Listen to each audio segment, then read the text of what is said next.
بسم اللہ الرحمن الرحیم۔ لیا ٹی وی آئی ٹی کے پروگرام 30 منٹ کے ساتھ آپ کا میزبان مقبول الہی حاضر ہے اور آپ کو سلام عرض کرتا ہے۔ ویورز، آپ جانتے ہیں کہ لیا ٹی وی آئی ٹی آپ کے لیے لاتا ہے روزانہ تبصرے، تجزیے، انٹرویو اور اچھی بات ہے۔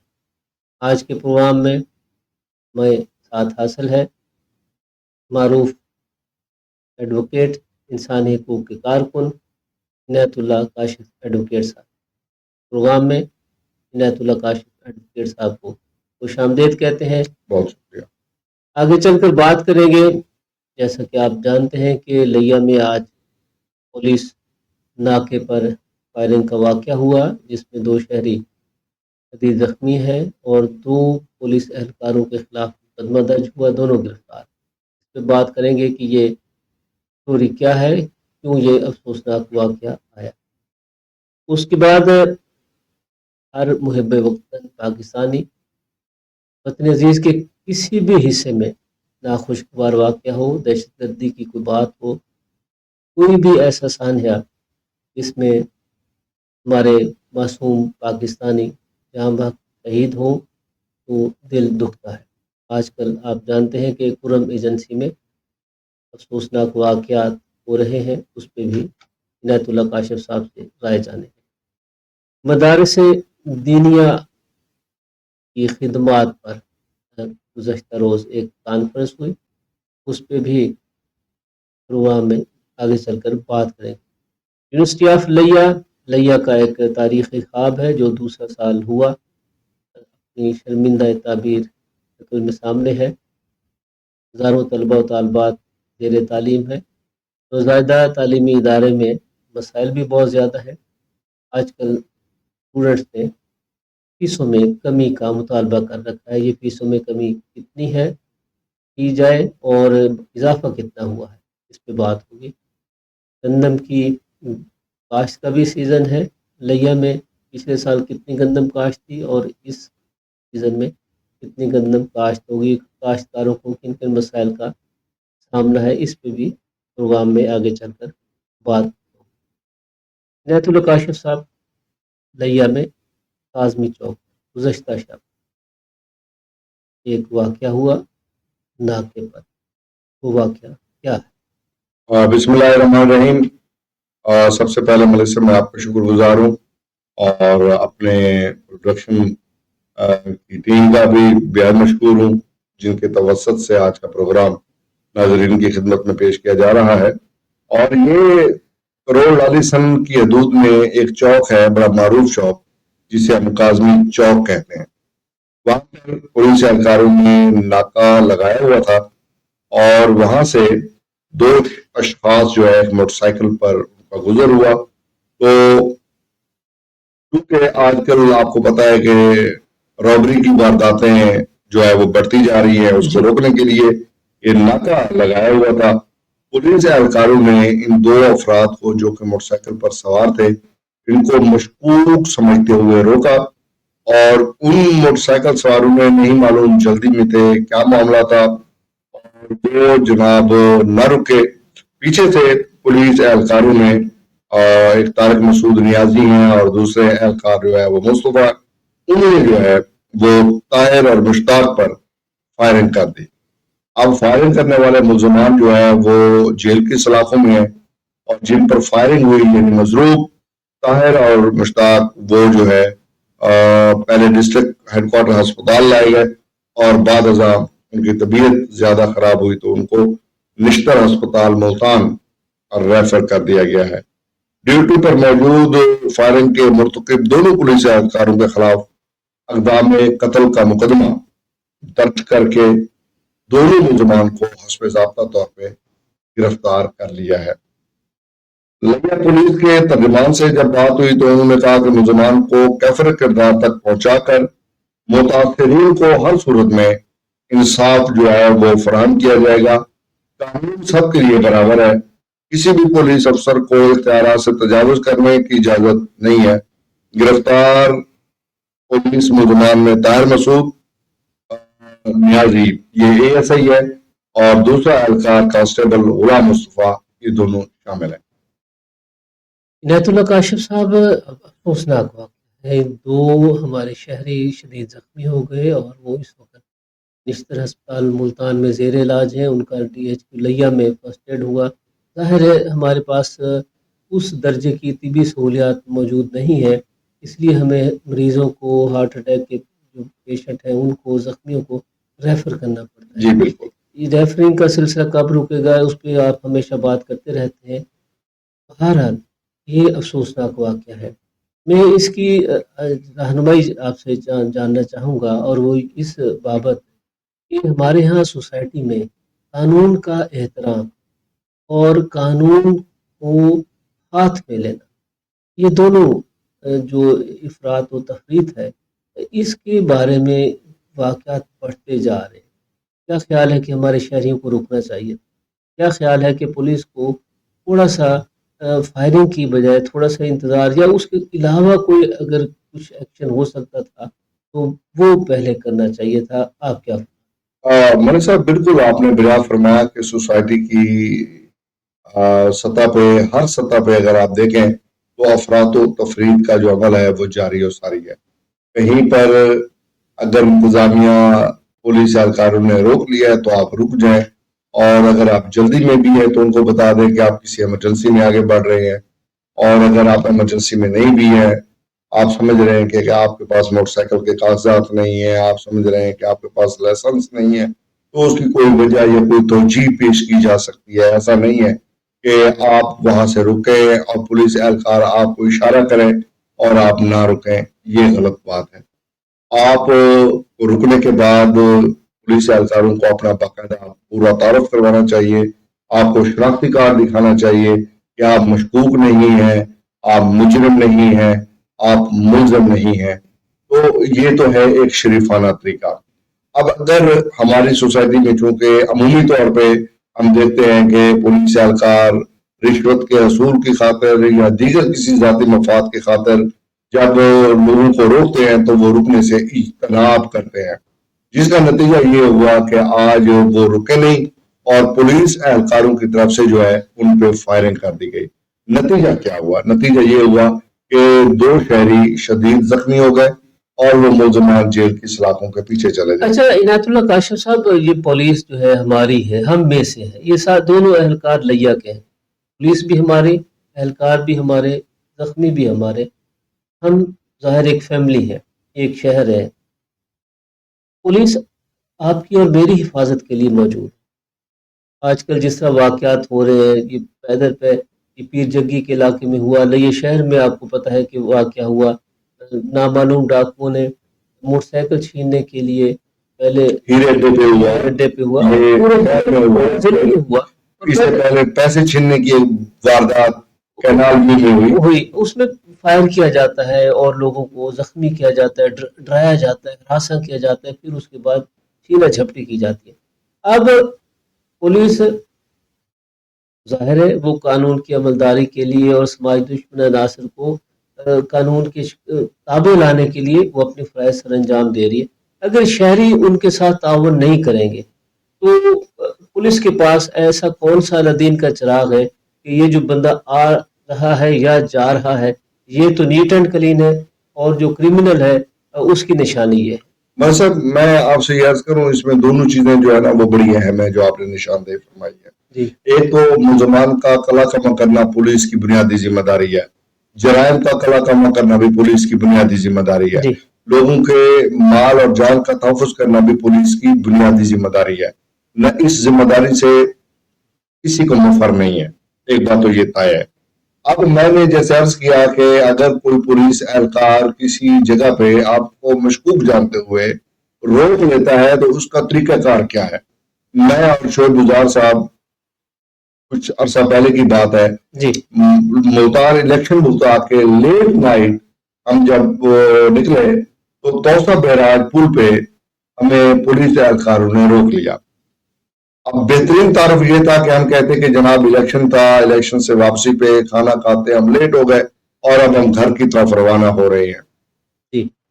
مجھے یاد ہے کہ شعیب گزار صاحب جو ہے وہ گاڑی سے باہر نکلے، انہوں نے اپنا وکالت کا لائسنس پولیس اہلکاروں کو نہیں دکھایا، انہوں نے اپنا جو آئی ڈی کارڈ تھا، شناختی کارڈ تھا، پولیس اہلکاروں قومی شناختی کارڈ، وہ ان کے حوالے کیا.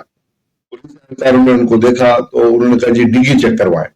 کار کی ڈگی کھولی گئی، کار کی ڈگی میں وکیلوں والی کتابیں پڑی تھیں، لفافے پڑے تھے.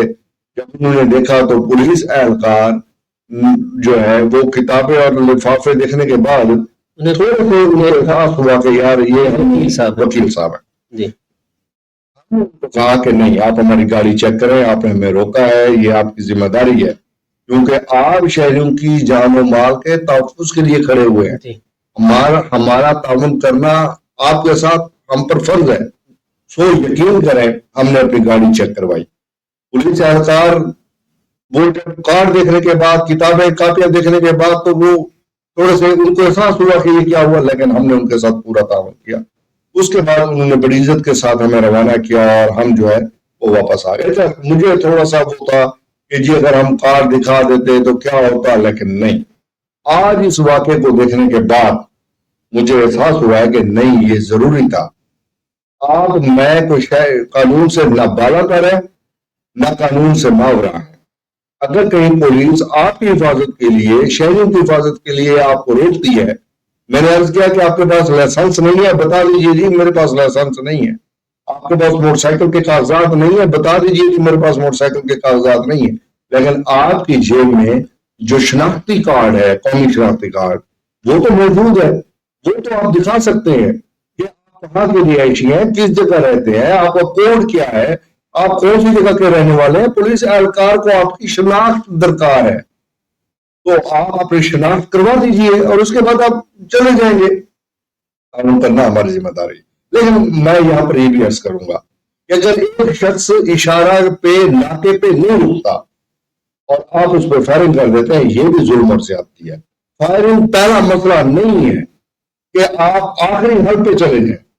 جب آپ کو اس بات کا یقین ہو جائے کہ ملزم کے پاس آتشی اسلحہ ہے، وہ پولیس اہلکاروں کو مار دے گا، یا ان کے پاس خطرناک ہتھیار ہے، یا ان کے پاس کوئی ایسا کوئی بم، کوئی گرنیڈ، کوئی ایسا خطرناک اسلحہ ان کے پاس موجود ہے کہ جن پہ فائرنگ ضروری ہے، تب تک تو آپ فائرنگ کریں. اگر وہ روٹین میں جا رہے ہیں، سیدھا دیہاتی ٹائپ قسم کے لوگ ہیں، پولیس کے خوف سے بھی لوگ نہیں رکتے، رشوت کے اصول کو دیکھتے ہوئے بھی لوگ نہیں رکتے، تو یہ پہلا حل نہیں ہے کہ آپ موٹر سائیکل پیچھے بھگا کے، آپ کے پاس گاڑی تھی، آپ گاڑی پیچھے لگا کے بھی آپ ان کو روک سکتے تھے، دبوچ سکتے تھے. دو لوگوں کی موٹر سائیکل کی کتنی سپیڈ ہونی ہے، کوئی 125 تو تھا نہیں ان کے پاس کہ وہ جناب زور بھاگ جاتے. آپ ان کو دبوچا جا سکتا تھا، ان کو پکڑا جا سکتا تھا، شہریوں کو آگے چل کے موبلائز کیا جا سکتا تھا کہ یہ سامنے موٹر سائیکل پہ لوگ جا رہے ہیں، مشکوک ہیں، ان کو پکڑیں. شہری بھی تعاون کرتے ہیں، تو اس لیے یہ دونوں طرف سے احتیاط کی ضرورت ہے. شہریوں پر یہ لازم ہے کہ پولیس کے ساتھ تعاون کریں، پولیس پر یہ لازم ہے کہ وہ شہریوں کے جان و مال سے نہ کھیلیں. اب اگر خدا نخواستہ یہ دونوں لوگوں کو کچھ زندگی کی بازی ہار گئے تو آخر اس کا ذمہ دار کیا ہوگا، اس کا ذمہ دار کون ہوگا؟ آپ بالکل صحیح فرما رہے ہیں کہ یہ دو طرفہ ذمہ داری ہے کہ پرامن ضلع لیہ کے قیام کے لیے نہ صرف پولیس کو اپنا رول پلے کرنا ہے، بلکہ ضلع لیہ کے شہریوں کو بھی ہر خاص عام پوائنٹ پر اپنی اخلاقی، قومی، علاقائی ذمہ داری. یہاں پر میں ایک بات ضرور عرض کروں گا جی کہ ڈی پی او لیہ نے بر وقت اقدام اٹھائے ہیں، جی، اور ڈی پی او لیہ نے فل فور کارروائی کرتے ہوئے پرچے کا نہ صرف حکم دیا ہے بلکہ ملزمان کو گرفتار بھی کروا دیا ہے. یہ میں اگر کوئی اور ہوتا ہے ان کی جگہ پہ شاید ایسا ممکن نہ ہوتا. اچھا، یہاں میں یہ واضح آپ کو کرتا چلوں، یہ علی حسین گجر صاحب ڈی پی او لیہ کا ہی یہ کارنامہ ہے کہ انہوں نے فل فور انصاف کا تقاضا پورا کرتے ہوئے ایف آئی آر بھی دے دی، ملزمان کو بھی گرفتار کر کے جیلوں کی سلاخوں میں ڈال دیا.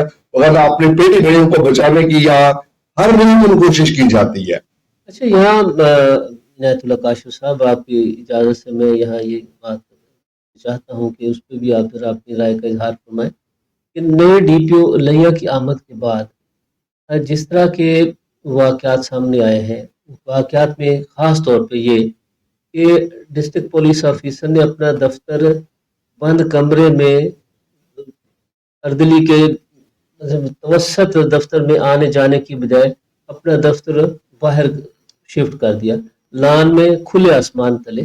آپ کی بھی لگ بھگ 25-30 برسوں کی جو وکالت کا ایریا ہے اور پورا ایک سوشل آپ کی لائف ہے، کبھی ایسا ہوا کہ آج تک کسی ڈسٹرکٹ پولیس آفیسر نے یا ضلع کے کسی بڑے محکمے کے سربراہ نے کوئی اس قسم کا کہا ہو کہ جی مجھے ملنے کے لیے نہ آپ کو کسی سفارش کی ضرورت ہے نہ کسی چٹ کی ضرورت ہے، بلکہ آپ ملیں اور میں آپ کا انتظار کر رہا ہوں؟ اور آپ نے ضرور دیکھا ہوگا کہ جی ہمارے اراکین اسمبلی، ہمارے سابق اراکین اسمبلی، حکومتی شخصیات، حکومتی بینچوں سے، جماعت سے تعلق رکھنے والے جو بڑے بڑے چہرے ہیں، وہ بھی وہیں بیٹھ کر ملے ہیں جہاں ایک عام شہری مل رہا ہے۔ آپ اس ساری جو تصویر ہے اس کو کس اینک سے دیکھتے ہیں؟ بڑی خوبصورت ملک صاحب آپ نے بات کی ہے۔ اس سے پہلے آپ کو یاد ہوگا کہ سب سے پہلے جب مختار راجپوت ڈی پی او لیا کے طور پہ آئے تھے تو انہوں نے اپنا واٹس ایپ نمبر پبلک کے لیے عام کر دیا تھا اور خود وہ جواب دیتے تھے۔ اس کے بعد پھر ایسی تاریکی چھائی کہ اب آ کے روشنی کا امکان پیدا ہوا ہے، بلکہ روشنی ٹمٹمائی ہے۔ امکان کیا پیدا ہوا ہے؟ روشنی ٹمٹمائی ہے۔ علی وسیم گجر صاحب جب آئے تو انہوں نے پہلا اعلان یہ کیا کہ مجھے کسی سفارش، کسی اور کے ذریعے اپلیکیشن دینے کی، مجھے کسی اور ذریعے سے سفارش کرنے کی ضرورت نہیں ہے، سائل خود میرے پاس ہے۔ اگر وہ اہلکار ہے، نہیں آ سکتا درخواست بھجوائے، درخواست نہیں بھجوا سکتا واٹس ایپ کر دے۔ یہ دیکھیں نا، یہ اہلکاروں کے لیے بھی اور پھر پبلک ایٹ لارج کے لیے بھی یہ ان کا پہلا میسج، پہلا پیغام تھا۔ ویژن کیا دیا؟ عوام کے ساتھ حسن سلوک اور میرٹ کی پالیسی۔ خلاف میرٹ اگر کام کہیں پر نظر آیا تو میں برداشت نہیں کروں گا۔ یہ جملے ہیں ڈی پی او صاحب کے۔ ٹھیک ہو گیا؟ اللہ کے فضل سے جب سے یہ آئے ہیں تو یہ اپنے اس عمل پر جو ہے وہ اس کار خیر میں جو ہے وہ ہے، اور اس ڈپارٹمنٹ پہ جو کھویا ہوا اعتماد تھا وہ بھی بحال ہوتا نظر آ رہا ہے۔ میں عرض یہ کروں کہ وہ کھویا ہوا اعتماد کیا تھا؟ ادارہ ہی کھو گیا تھا۔ اعتماد کھونا تو دور کی بات ہے، یہ پولیس کا ادارہ ہی کھو گیا تھا پچھلے کچھ سالوں میں۔ اس ادارے کی بحالی، ریسٹوریشن، ریہیبلیٹیشن نظر آ رہی ہے۔ یہ ادارہ واقعی، یہ ادارہ بھی موجود ہے ہماری زندگیوں میں۔ اس کا بھی کوئی دخل کرنا یہی تھا کہ 20,000 روپے دے کے ایف آئی آر درج کروا لے، 20,000 دے کے ایف آئی آر خارج کروا لے۔ یہ جناب ہر تھانے کی کہانی اور یہی سٹوری تھی۔ لیکن یہاں پہ ڈی پی او لیا نے بڑا زوردار کردار ادا کیا اور انہوں نے آتے ہی اہلکاروں کا احتساب شروع کر دیا، اور اس حوالے سے انہوں نے فوٹو شیئر کروائے، ویڈیوز شیئر کی۔ اس حوالے سے انہوں نے بڑا زبردست کام کیا ہے۔ پتہ چلا ہے کہ جناب لوگوں نے جو ہے وہ کوئی ہر خاص و عام آدمی وہاں پہ جا سکتا ہے۔ پلاٹ میں انہوں نے اپنا جو ہے وہ لگایا ہوا ہے، کرسی میز رکھی ہوئی ہے۔ کوئی ایم پی اے ہے، کوئی سابق ایم پی اے ہے، کوئی حکومتی جماعت کا ہے، چاہے کوئی اپوزیشن کا ہے، کوئی سائل ہے، کوئی مسئول علیہ ہے، کوئی درخواست گزار ہے یا جس کے خلاف درخواست گزاری گئی ہے، وہ وہی کرسیاں بچھی ہوئی ہیں، وہ وہیں بیٹھے ہیں۔ عورت ہے، مرد ہے، بچہ ہے، سب کو ایک جیسا ایک ہی جگہ پہ ٹریٹ کر رہے ہیں۔ میں یقین کریں دلی خوشی ہوتی ہے کہ اگر کوئی ایسا دیانتدار یا ایسا کوئی اصول پسند یا ایسا انسان جو آئین کی دفعہ 25 پہ کہ ہر شہری قانون کی نظر میں برابر ہے، اس طرح کا کوئی آدمی آ رہے تو خوشی ہوتی ہے۔ بہرحال عنایت اللہ کاشف صاحب، یہ سارے اچھے اقدامات اپنی جگہ پہ، مگر ڈپارٹمنٹ کے سامنے ابھی کرنے کے بہت سارے کام باقی ہیں۔ منشیات کا جو زہر ہے وہ ہمارے نوجوانوں کی رگوں میں پیوست ہے، اس کو روکنا باقی ہے۔ نقص امن کے جتنے بھی ذرائع ہیں اس پائپ لائن کو کاٹنا باقی ہے۔ اسی طرح اور جو وائٹ کالر کرمنلز ہیں جو شرفا کو پٹواری پہ وہ ہوا ہے، کوئی کریک ڈاؤن ہوا ہے۔ ہاں جی، ایک پٹواری پہ آج بھی کریک ڈاؤن ہوا ہے، یعنی اینٹی کرپشن متحرک ہوئی ہے جی، اور انہوں نے جا کے ایک پٹواری کو دبوچا ہے، 30,000 روپے رشوت برآمد کی ہے۔ درست فرمایا۔ ایک واقعہ پچھلے پروگرام میں ہم نے ڈسکس کیا تھا، ایک یہ واقعہ۔ تو یہ سارے واقعات جو ہے وائٹ کالر کرمنل جو ہے ایسے ایسے گروہ اب سامنے آ رہے ہیں، ایسے ایسے شرفا اپنے چہرے بدل بدل کے سامنے آ رہے ہیں کہ لوگ جو ہے پریشان ہیں۔ دیکھیں نا، اور یہاں پر سیلفی ملتی ہے. میں آپ کو سیدھی سیدھی بات کہوں, وہی وائٹ کلر کرائم کا مجرم, وہی جناب وہ گیا آفس میں ملاقات کی, وہ فوٹو سیلفیاں یہ وہ ہوا, اور پھر کہیں بکتا ہے. جب باہر آتا ہے وہ کہتے ہیں جناب میرے بھی سی سی صاحبہ کے ساتھ بڑے اچھے تعلقات ہیں, میرے ڈی پی کے ساتھ بھی. اچھا اس دفعہ پتہ ڈی پی نے کیا کیا, یہ پالیسی کا دفعہ ہے. یہی میں کہنے والا تھا, یہ پالیسی کا دفعہ ہے. سیشن پہ سیلفی پہ وہ ڈی پی او لیا نے آپ کو موقف دیا اور وضاحت کی کہ نہیں ایسا نہیں ایسا ہے. اس میری تصویر کو یوں نہیں یوں دیکھنا. یہ میں کہتا ہوں مجھے بڑا مزہ آ رہا ہے. عنایت اللہ کاشف صاحب, یہاں ایک افسوسناک واقعہ جو ہم تھوڑی دیر پہلے جس کی ابتدائی میں بات کی ہے اس کا ذکر کرنا بڑا ضروری ہے. وطنی عزیز, آپ کے سامنے پاکستان ایک گاڈ گفٹ ریاست جی, اور بدقسمتی یہ ہے کہ پاکستان پر جو میلی نظر رکھنے والے لوگ ہیں, قوتیں ہیں, وہ کسی نہ کسی حوالے سے وطنی عزیز پر حملے کرتے. پورم ہمارا ایک علاقہ ہے, اس علاقے میں گزشتہ 36 گھنٹوں کے خون تباہی, 70 سے زائد لوگ طارِ فانی سے رخصت, درجنوں زخمی, املاک کو نظر آتش کر دیا گیا. افسوسناک. دیکھیں والے صاحب بلوچستان میں واقع بالکل ایسے میں آپ سے ایگری کرتا ہوں کہ یہ واقعات نہیں ہے, یہ سانحات ہیں جی, اور ان کو قومی سانحات بھی قرار دیا جائے تو کوئی اس میں مذاق نہیں ہے. میں قومی سانحہ اس لیے کہہ رہا ہوں کہ ایک وقت میں جب 70 لوگ مار دیے جائیں, 75 100 لوگ مار دیے جائیں تو یہ قومی سانحات میں ہی شمار ہونے بڑے سانحات ہیں. اب مسئلہ یہ ہے کہ ان سانحات کو ہم نے ہمیشہ فرقہ وارانہ معاملات کی تناظر میں ہی دیکھا ہے. جب بھی کوئی واقعہ ہوا تو یہی کہا گیا کہ جناب یہ شیعہ سنی فسادات یا شیعہ سنی لڑائی کا شاخسانہ ہے. حالانکہ قطعاً ایسا نہیں ہے. شیعہ سنی فسادات بعد میں داخل ہوتے ہیں, اس سے پہلے ایک چیز موجود ہے. وہ چیز کیا ہے؟ پورم ایجنسی کے اندر 6 مقامات زمین کے ٹکڑے وہ ایسے ہیں جو ان تنازعات کا سبب ہیں. کچھ وہ سنی اکثریتی علاقوں میں ہیں اور کچھ وہ شیعہ اکثریتی علاقوں میں, اور ان پر جو معاملہ ہے وہ ملکیت کا تنازع ہے. کچھ جگہ پر سنی یہ کہتے ہیں کہ یہ ہماری ملکیت ہے اور کچھ جگہ پر شیعہ یہ کہتے ہیں یہ ہماری ملکیت ہے. میں صرف اس پس منظر کا بیک گراؤنڈ کرتے ہوئے آگے چلتا ہوں کیونکہ ٹائم بھی ہمارے پاس تھوڑا ہے. یہ واقعات ان کے پیچھے جو اصل وجوہات ہے وہ زمین کے 6 ٹکڑے ہیں جن پہ صدیوں سے خون بہ رہا ہے. پاکستان سے پہلے یہ تنازعات موجود تھے اور 6 کے 6 تنازعات موجود تھے. عنایت اللہ کاشف صاحب 6 کے 6 تنازعات موجود تھے, ٹکڑے وجہ تنازع ہے. میں آپ سے یہ جاننا چاہتا ہوں کہ ہمارے اشرافیہ, ہمارے سیاستدان, ہمارے علماء کرام, ہمارے وہاں کے عمائدین ان بہتے ہوئے خون کی جو ندیاں ہیں ان کو روکنے کے لیے, باندھنے کے لیے, لوگوں کی معصوم شہریوں کی جانوں کو ضائع ہونے سے بچانے کے لیے یہ جو ہمارے چہرے ہیں, نمایاں شخصیات ہیں, ان کی طرف سے جو رول پلے ہونا چاہیے اس پہ تھوڑا سا مطلب میں ان سے پہلے ایک اور ذمہ داری بنتی ہے. جی, علماء کرام, عمائدین, فلاں جن لوگوں کے آپ نے نام لیے جن طبقات کے, ان کی ذمہ داری بعد میں شروع ہوتی ہے. پہلی ذمہ داری اس لینڈ کمیشن کی ہوتی ہے جو ان تنازعات کا حل نہیں کر رہا, جس کی سرپرستی ریاست کے پاس ہے.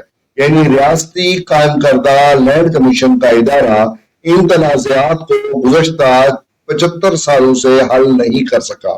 یہ نمبر 1 وجہ اس کی, یعنی پہلی ذمہ داری اس کی عائد ہوتی تھی کہ ان تنازعات کو حل کیا جاتا, اور پھر اگر ان تنازعات کو حل بھی کیا گیا تو پھر اس پر عمل درآمد کرنے میں وہی لینڈ کمیشن مانے رہا. تیسری بات اب آتی ہے عمائدین کی ذمہ داری, یا پہلے اس سے پہلے بھی صوبائی حکومت کی ذمہ داری آتی ہے. یہ صوبائی حکومت جو ہے وہ امن و امان قائم کرنے کی بنیادی ذمہ داری صوبائی حکومت کے پاس ہے. اور وہ صوبائی حکومت جو ہے وہ اپنے الگ تلنے میں لگی ہوئی ہے، اور اس کا اس وقت بھی جب پارا سیلاب جل رہا ہے، خون کی ندیاں وہاں پر بہی جا رہی ہیں، اور وہاں کا وزیر اعلیٰ جو ہے وہ جناب اسلام آباد پہ چڑھ دوڑنے کے لیے جو ہے وہ بےتاب، اور وہ لوگوں کا رش اور ہجوم، اس کو کوئی پرواہ نہیں ہے کہ وہاں پہ کیا ہو رہا ہے۔ ایک چھوٹا سا میرے نزدیک ایسا وفد جو سرکار کی سرپرستی میں تو گیا ہے، لیکن میں اس کو اتنی اہمیت نہیں دیتا کہ وزیر اعلیٰ کو وہاں پہ جانا چاہیے تھا۔ 70-80 لوگوں کی لاشیں پڑی ہوئی ہیں، کوئی مرغی کے بچے تو نہیں مارے گئے کہ جناب وہاں پہ جو ہے وہ ان پہ توجہ دینے کی بجائے وہ اپنے کاموں میں مصروف ایک وفد گیا ہے۔ بہرحال اس وفد نے ایک مہربانی کی ہے کہ دونوں فریقین کے درمیان سیز فائر کروا دیا ہے۔ یہی سیز فائر وہاں کے شیعہ سنی حمایتین بھی کروا سکتے تھے، وہاں کے لوکل ملک بھی کروا سکتے تھے، وہاں کے لوکل خان بھی کروا سکتے تھے، وہاں کی لوکل سیاسی پارٹیاں بھی کروا سکتی تھی، لیکن کوئی آگے نہیں بڑھا۔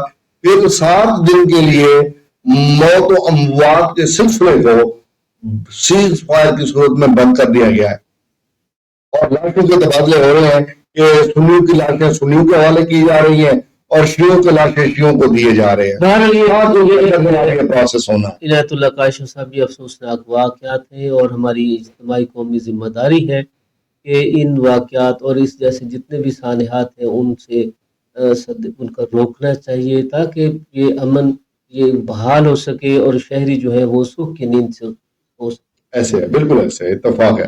میں اب پروگرام کے اگلے سیگمنٹ کی جانب بڑھتا ہوں، اور وہ ہے کہ خدمات مدارس دینیہ جو ہے ان کے اعتراف کی ایک کانفرنس گزشتہ روز منعقد ہوئی۔ ہر مدارس کی بات کریں، تعلیمی اداروں کی بات کریں، اسکول کالج یونیورسٹی کی بات کریں، مدارس کی بات کریں، یہ سارے تعلیم اور تربیت کے ادارے ہیں۔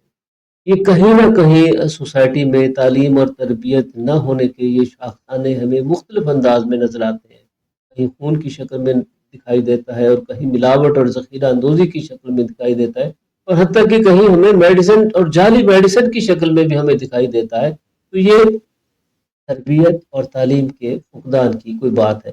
اب خدمات دینیہ مدارس کانفرنس ہوئی ہے، جی، اس کے بارے میں آپ کیا گزشتہ روز جو ہے وہ علماء دیوبند کی جانب سے ایک بڑی کانفرنس کا انعقاد کیا گیا، جس میں پاکستان بھر سے بڑے بڑے زعماء، علماء، مشائخین تشریف لائے، اور بالخصوص وفاق کے جو سربراہ ہے لیف جلندری صاحب تشریف لائے۔ پھر لائیو ویڈیو خطاب میں، ٹیلی فون خطاب میں مولانا مفتی تقی عثمانی صاحب، بڑا معروف نام ہے پاکستان کا، جانا پہچانا نام، اور عالمی سطح پہ ان کی جو ہے وہ تسلیم شدہ ہے، وہ انہوں نے بھی وہاں پہ خطاب کیا۔ پھر مشائخین میں پیر محمد عمر قریشی صاحب نے بھی خطاب کیا، اس کے علاوہ بھی بہت سارے علماء اور مشائخ نے خطاب کیا، اور پیغمبر علیہ الصلوۃ والسلام کی ذات کے حوالے سے بھی جو ہے گلہائے عقیدت مختلف نعت خانوں میں خاص طور پر عزیز الرحمان شاہ اور اللہ نواز سرگانی صاحب نے پیش کیے۔ تو یہ ایک میں کہتا ہوں بڑی کاوش ہے، اور مدارس کی خدمات بلا شبہ بڑے پیمانے پر ہیں۔ اگر آپ اس حوالے سے دیکھیں کہ جہاں پر اسکول کا کردار ہے، جہاں پر کالج کا کردار ہے، جہاں پر یونیورسٹی کا کردار ہے، وہیں پر ہمارے ان دینی مدارس کا بھی بہت بڑا کردار ہے۔ چلو کاشف صاحب، یہ جو ہمارے دینی مدارس ہیں، آپ کو پتہ ہے کہ یہ اپنی مدد آپ کے تحت چلتے ہیں، یہ نان گورنمنٹ فنڈنگ کے ادارے ہیں، اور لاکھوں بچے جو ہیں ان مدارس میں زیر تعلیم ہے، قیام اور طعام بھی ان مدارس کے ذمہ ہے، اور کئی تو ایسے جدید تعلیمی ادارے ہیں جن کا شمار عالمی سطح پر ہوتا ہے۔ یہی میں عرض کرنے لگا تھا کہ وہ جنہوں نے اپنے سسٹم کو بہت زیادہ، جامعۃ الرشید جیسے ہے، اور اسلام آباد میں ایک ادارہ اس طرح کا قادری صاحب کے ادارے ہیں، بہت سارے ادارے ہیں جو عالمی سطح پہ ادارے ہیں، ٹھیک ہے۔ یہ ایسے وہ بڑے ادارے ہیں جنہوں نے مختلف قسم کے سبجیکٹ جو ہے اس کے اندر شامل کیے، انگریزی کی تعلیم کو اپنایا، صحافت کی تعلیم کو اپنایا، انہوں نے روشناس کیا۔ اس حوالے سے لیا کے علماء کا میں سمجھتا ہوں بڑا کردار ہے، اور خاص طور پہ جو ہے اگر آپ سمجھیں کہ جہاں آپ کو سکون نظر نہیں آئے گا، جی وہاں آپ کو دینی مدرسہ ضرور نظر آئے گا. بے شک صحیح بات. ٹھیک ہے، جہاں پر گورنمنٹ کے اسکول موجود نہیں ہوتے وہاں پر دینی مدارس موجود ہوتے ہیں، وہ لوگوں کو تعلیم دے رہے ہوتے ہیں اور کام کر رہے ہیں. اور اس حوالے سے میں ایک بات ضرور کروں جی گا فرمائیے. کہ لیا میں جو ہے اس کانفرنس کے منتظمین قاری رمضان صاحب، قاری عبدالغفور رحیمی صاحب، ملک مقصوم صاحب، اور اسی طرح سیف اللہ شاہین صاحب، اور اسی طرح پروفیسر طارق محمد صاحب اور دیگر احباب جو اس کاوش میں، خاص اور ریحان فاروقی، مفتی ریحان صاحب جی اور دیگر علماء کرام، نوجوان بزرگ جو اس میں شامل ہوئے، ہم اس کامیاب پروگرام کے انعقاد پر لیا ٹی وی آئی ڈی کی جانب سے، اپنی ٹیم کی جانب سے ان کو مبارکباد پیش کرتے ہیں. عنایت اللہ کاشف صاحب، یہ دینی مدارس جو ہے غریب گھرانوں کو فیسیلیٹیٹ کرنے کا بھی کام کر رہے ہیں. میں وہی عرض کر رہا ہوں نا کہ جہاں پر اسکول نہیں ہوتے وہاں پر یہ مدارس ہوتے ہیں، اور پھر جو بچے، جو والدین جن بچوں کو اسکول نہیں بھیج سکتے ان کو بھی پھر یہی ادارے چلاتے ہیں اور ان کو کام میں لاتے ہیں، اور ان کی مدد بھی یہ ادارے. اور کمال کی بات یہ ہے کہ آپ کو کوئی مولوی بے روزگار نظر نہیں آئے گا. جیسے بے روزگاری کا سیلاب اسکول کے طالب علموں میں ہوگا، یونیورسٹی کے طالب علموں میں ہوگا، مولوی آپ کو کوئی بے روزگار نظر نہیں آئے گا. اور چھوٹی سی مسجد جو ہے نا وہ مولوی کا انتظار کر رہی ہوتی ہے اور مولوی وہاں پہ امامت کروا رہا ہے. ایک اور بات بھی ہے کہ مولوی جو ہے وہ سب سے کم تنخواہ حاصل کرتا ہے اور کبھی احتجاج بھی نہیں کرتا میری تنخواہ بڑھائی دے. عنایت اللہ کاشف صاحب، یہ ایک ایسا عمل ہے کہ ایک مولوی صاحب، امام صاحب جو ہے محلے کا، مسجد کا جو امام ہے، اس کی کتنی تنخواہ ہوتی ہے؟ 12,000 14,000 15,000 یا آپ زیادہ اس سے بھی زیادہ یا اس سے بھی کم. اس کے باوجود کہ وہ گزر بسر اس مہنگائی کے عالم میں مشکل ہے، وہ توکل پہ سارا معاملہ چل رہا ہے. توکل پہ بھی چل رہا ہے، ڈیڈیکیشن پہ بھی چل رہا ہے. توکل بھی ہے، ڈیڈیکیشن بھی ہے. اپنے مکتب فکر یا اپنے مذہب یا مذہب اسلام سے محبت کا وہ تقاضا جو کسی طور پہ بھی کام نہیں کیا جا سکتا، یہ اس کی بہترین مثال ہے. اچھا، یہ اس کے ساتھ ساتھ لیا یونیورسٹی کے طلبہ جو ہیں اس صاحب فرما رہے ہیں کہ وہ ثاقب رضا مصطفی صاحب بھی اس سے پہلے لیا تشریف لا چکے ہیں، انہوں نے بھی ایک پروگرام کیا تھا، وہ بھی بڑا کامیاب رہا تھا.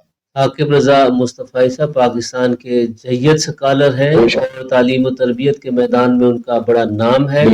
دیار مہر حال کی انتظامیہ کی میزبانی میں وہ پروگرام ہوا جس میں ہزاروں افراد نے شرکت کی اور کامیاب پروگرام تھا. اور ان کا جو پروگرام، ان کا جو فوکس تھا وہ دعوتی تبلیغی اصلاحی تھا، اور انہوں نے فرد کی جو ذاتی لائف ہے اس لائف کو پازیٹیو چینج کے لیے قرآن و سنہ کی روشنی میں زبردست گفتگو کی. یقینی طور پر وہ گفتگو سوشل میڈیا پر موجود ہے، کوئی بھی صاحب جو ہے اس کو دیکھ کر اس سے مہمیز حاصل کر سکتا ہے. عنایت اللہ کاشف صاحب، دینی مدارس کی ہم نے بات کی، مگر یونیورسٹی آف لیا کے طلبہ فیسوں میں اضافے کے خلاف احتجاج کرتے. آپ کو دینی مدرسے کا کوئی طالب علم احتجاج کرتا ہوا نظر نہیں آئے گا، کوئی نہیں، اس لیے احتجاج نہیں کرتا نا. اور جہاں پر فیسیں ہوتی ہیں بے روزگار بھی وہی ہوتے ہیں، سب سے زیادہ فیسیں بھی وہی دی جاتی ہے، سب سے زیادہ استحصال بھی وہی ہوتا ہے، سب سے زیادہ سکنڈل بھی وہیں سے آتے ہیں، اور سب سے زیادہ تباہی اور بربادی علمی حوالے سے وہیں پہ ہوتی ہے. اس کے باوجود یونیورسٹی ایکٹ کے خلاف 10% فیسیں بڑھانے کی بجائے 20% بڑھا دی گئی ہیں، اور پوچھنے والا کوئی بھی نہیں ہے. وہ بھائی نوزائیدہ ادارہ ہے، لوگوں کو آپ آنے تو دیں، داخلہ لینے تو دیں، ان کو موٹیویٹ تو کریں کہ وہ آپ کے پاس ہے. ابھی تو نہ آپ کے پاس انفراسٹرکچر ہے، نہ آپ کے پاس کلاس روم ہیں، نہ آپ کے پاس پراپر اسٹاف ہے، نہ آپ کے پاس ہاسٹل ہے، نہ آپ کے پاس گاڑی ہے، نہ یونیورسٹی بسز ہیں آپ کے پاس. آپ آئے اور آتے ہی آپ نے جناب فیسوں کا گڑھا جو ہے وہ کھود دیا اور لوگوں کو کہا کہ اس کے اندر. عنایت اللہ کاشف صاحب، یونیورسٹی آف لیا اس وقت بھی 30 کروڑ روپے کے اضافی بجٹ کے ساتھ موجود ہے. میں کہتا ہوں 30 کروڑ اضافی بجٹ ہو، مجھے اس سے کوئی غرض نہیں ہے. 30 ارب اضافی بجٹ ہو، مجھے اس سے کوئی غرض نہیں ہے. 30 کھرب اضافی بجٹ ہو، مجھے اس سے غرض نہیں ہے. مجھے ان سے غرض ہے کہ میرے شہری کو، جس بچے نے داخلہ کروانا تھا اپنے بیٹے کا، آپ نے اس پہ اضافی بور ڈال دیا ہے. یار آپ کے پاس جب سہولیات ہی نہیں ہے پراپرلی، آپ کے پاس پراپرلی لیب نہیں ہے، لیب اسسٹنٹ نہیں ہے پراپرلی، آپ کے پاس ٹیچر فیکلٹی نہیں ہے، آپ ادارے میں ابھی تو آپ کے پاس ہے ہی کچھ نہیں، اور آپ نے لوگوں کی جیبوں پہ ڈاکے ڈالنا شروع کر دیا اور ہاتھ صاف کرنا شروع کر دیا. خدا کا خوف کرے، کوئی ظلم کم نہیں رہا ہے لوگوں پہ. پہلے بے روزگاری سے، پہلے مہنگائی سے جو ہے وہ ڈنگے ہوئے ہیں، ڈسے ہوئے ہیں، مہنگائی کے مارے ہوئے ہیں. آپ نے ایک اور بوجھ والدین پہ ڈال دیا. خدا کا خوف کرے، شرم کرے، لوگوں پہ رحم کرے. عنایت اللہ کاشف صاحب، ہمارے پروگرام کا وقت ختم ہوا، اور گندم میں کیا ڈیولپمنٹ تھی وہ آج کے پروگرام کا آئٹم تھا، جو وقت کی قلت کی وجہ سے میں مختصراً عرض کر دیتا ہوں کہ گندم کا جو ان کو ہدف ملا تھا اس کے قریب 94% جو ہے وہ ہدف پورا ہو گیا ہے، اور ابھی کچھ دن باقی ہیں. دیکھیں یہ 100% جو ہے اس کو کر لیا جائے گا.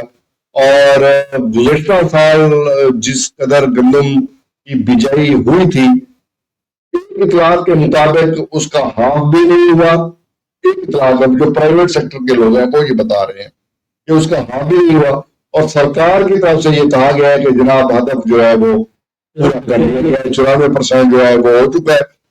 باقی ہدف آنے والے دنوں میں پورا ہو جائے. یہ ہدف 100% اللہ کرے پورا ہو جائے. گندم ہماری قومی ضرورت ہے، غذائی ضرورت ہے. لیکن گندم کے کاشتکاروں کو جس تباہی کا شکار موجودہ صوبائی حکومت نے پچھلے سالوں میں کیا تھا، اللہ کرے اس ضلالت سے بھی اب یہ بیچارے بچ جائے. اور اس کے اثرات ہمیں اوپن مارکیٹ میں بھی نظر آتے ہیں کہ ہمارے دکاندار جو ہے وہ ان کی تجارت جو ہے وہ بھی زبوں حالی کا شکار ہے، اور وہ بھی ہاتھ پر ہاتھ بھرے بیٹھے ہیں. بلکہ کئی پلازے، کئی دکانیں، مارکیٹیں اب لوگ چھوڑ کر جا. ایسے ہم لوگوں نے گندم کی بجائی کی بجائے اور فصلات کی طرف چلے گئے. کہتے ہیں کہ ہم گندم کی بجائی نہیں کرتے، حکومت جو ہمارے ساتھ جو ہے سلوک کر رہی ہے، ہم نہیں بیچتے ہیں. آپ نے بالکل صحیح فرمایا عنایت اللہ کاشف صاحب. آپ کی سیر حاصل گفتگو یقیناً ہمارے لیا ٹی وی ایچ ڈی کے ویورز کے لیے بڑی مفید رہتی ہے ہمیشہ، اور ہمیں امید ہے کہ آج بھی آپ نے جن خیالات کا اظہار کیا وہ اس پہ بھی ہمارے ویورز کافی اطمینان بخش صورتحال میں ہوں گے. پروگرام میں منیر کھوکھر صاحب نے شرکت کی اور آپ کو انہوں نے ویلکم کیا ہے. بہت شکریہ. پروگرام میں لیا جرنلسٹ نے بھی انپوٹ دیا، نگران تھل نے انپوٹ دیا، اور اس کے بعد دیگر آپ نے شرکت کی جن کا میں نام نہیں لے سکا، معذرت چاہتا ہوں. یہ پروگرام ویورز آپ تک پہنچا. نگران تھل نے شرکت کی ہے سر، لیا ڈسٹرکٹ ڈی پی سی نے شرکت کی ہے، اور اسی طرح اور بھی بہت سارے دوست ہیں جن یہ کمنٹ شاید جو ہے وہ نیچے چلے جاتے ہیں جس کی وجہ سے نیٹ کا بھی ایشو ہے. جی ویورز، یہ پروگرام آپ تک پہنچا رہے تھے پروڈیوسر ریان فریدی صاحب. عنایت اللہ کاشف صاحب آپ کا بہت شکریہ. ویورز آپ کا بہت شکریہ. پروگرام کے اختتام پر ہمیشہ کی طرح اپنے میزبان مقبول الہی کو اس خواہش اور اس دعا کے ساتھ اجازت دیجیے کہ آپ جہاں بھی ہوں اپنے حصے کی شمع روشن رکھیں. اللہ نگہبان.